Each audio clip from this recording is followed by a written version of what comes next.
Donc, qu'est-ce qu'on va vivre ensemble durant la prochaine heure? C'est une activité qui a fait ses preuves. Je l'ai mentionné, on se promène un peu partout au Québec, à l'étranger. Également, c'est une activité où graduellement, je vais vous inviter à vivre des émotions excessivement fortes. Il y en a qui vont rire, il y en a qui vont trembler, il y en a qui auront chaud, et probablement qu'il y en a qui vont perdre connaissance. Mais une chose est certaine, c'est que durant la prochaine heure, on va apprendre énormément, mais tout en s'amusant. Trip en route est un organisme non lucratif qui existe maintenant depuis, on va fêter le 20e anniversaire l'an prochain. Donc, c'est un organisme qui fait de la prévention en milieu scolaire sur le VIH et le sida, ainsi que sur les infections transmissibles sexuellement. Donc, c'est une formule au début qui a été pensée sous forme humoristique, parce que la façon de rejoindre les jeunes avec un sujet aussi rough que la sexualité, puis bon, il y a 20 ans, c'est quand même très difficile, il fallait y apporter de l'humour. J'aimerais qu'on lève la main, s'il vous plaît, pour savoir ceux et celles qui sont actifs sexuellement. Il n'y a pas d'hyperactif à deux mains, non? Je peux reformuler la question pour les enseignants qui aimeraient le redevenir actifs parce qu'ils nous aiment non plus. Parfait. Donc, il y a 3 volets. Première partie, c'est un jeu questionnaire. On a fait une formule guerre des clans, donc les filles contre les gars, il y avait une compétition. Et en même temps, du côté des garçons, ça donnait une certaine assurance. Donc, on a vu les pointages d'année en année augmenter au niveau du côté des gars. Un autre des 3 moyens les plus communs pour contracter le VIH, rapport sexuel sans condom, soit vaginal ou anal, l'échange de seringues. C'est cela?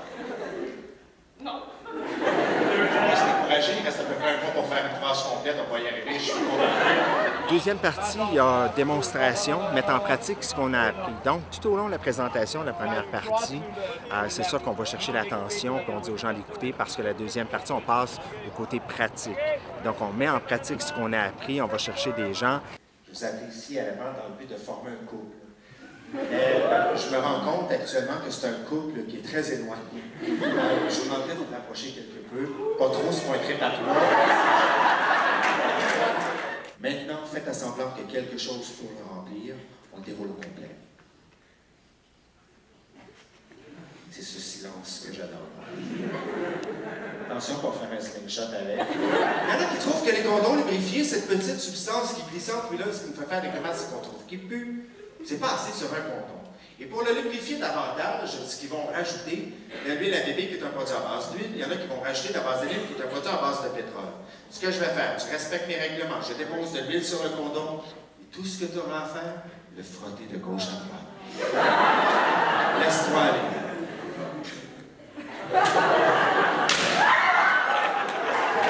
Ça n'a pas pris de temps, tu y as fait l'effet.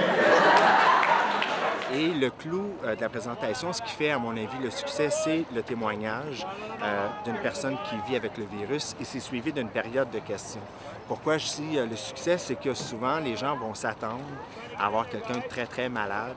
Ils ne s'imaginent pas qu'on peut avoir de l'humour en faisant une telle présentation. Donc, s'attendre à ce qu'on voit une personne très malade qui va venir témoigner, ce qui n'est pas le cas du tout. J'ai trouvé la présentation vraiment intéressante. Je trouve que ça nous a beaucoup sensibilisés sur des choses qu'on savait déjà, mais ça nous a encore plus sensibilisés. Puis on a apporté ça d'une façon drôle, puis amusante, puis intéressante pour les jeunes. C'est vraiment tous les petits détails qu'on n'aurait peut-être pas pensé, comme la façon dont on enlève un condom, ou toutes les petites histoires, les anecdotes. Ça a vraiment mis un contexte plus réel à ce qu'on savait déjà. C'est un sujet que je suis peut-être pas nécessairement à l'aise de parler avec mes parents, puis ça fait du bien d'en parler en conférence, en gang comme ça. Puis je trouve ça très agréable, très plaisant de faire une conférence comme ça.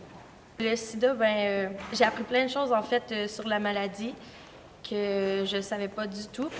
Et ça m'a vraiment fait réfléchir sur la façon dont on devait se protéger, comment on devait agir face à ça. Trouvez-vous qu'on en parle assez dans les écoles? Mais on en parle qu'il faut se protéger, mais on n'a pas assez de... Tu sais, on dirait que, mettons, les professeurs vont être gênés de partager des expériences. C'est comme, protégez-vous, mais on vous en parlera pas trop. Tu sais, comme là, c'était vraiment ouvert, là, tu sais, on va vous montrer comment mettre un condom. Tu sais, c'était à l'aise, ça fait que le monde se dégêne, puis ils se disent, bon, finalement, c'est pas si tabou que ça, puis il faut en parler. Puis... Aussi, quand on a brisé la glace au début, c'est sûr que ça a frappé. Moi, j'étais surpris que vous demandiez cette question-là, mais c'est vrai, ça nous a vraiment dégêné. Tu sais, bon, c'est bon, on est ici pour parler de ça, finalement. Un climat comme de, OK, tu sais, let's go, lève ta main, là. Sans dans une zone de confort, comme ça. Ouais. Fait que vous soyez en confort sur la scène, ça nous mettait plus à l'aise. Ou sinon, il y a des adultes qui disent, ils sont trop jeunes pour qu'on parle de ça, puis c'est dans ce temps-là, dans le fond, que nous, on est moins informés, vu que les adultes nous en parlent pas, parce qu'ils pensent qu'on est trop jeunes pour parler de ça. Nous autres, comme école qui a un mandat d'éducation en sexualité, on trouve que la formule est super adaptée pour des étudiants de 15, 16 ans, 17 ans, nous, c'est à ce groupe d'âge-là qu'on le présente. Puis, on croit aussi à cette formule-là, d'aller chercher des jeunes par le biais de dire les vraies choses de façon aussi humoristique, adaptée à leur vraie vie, mais derrière ça, avec une prise de conscience qui est là. Pour nous autres, c'est quelque chose qui est super important.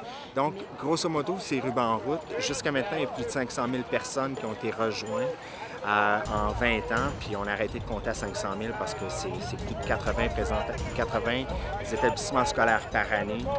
Il y a plus de 30 000 jeunes par année qui sont rejoints, et ça depuis 20 ans. Donc, d'année en année, Ruban en route a un succès. La formule est gagnante et puis c'est un peu l'historique de Ruban en route.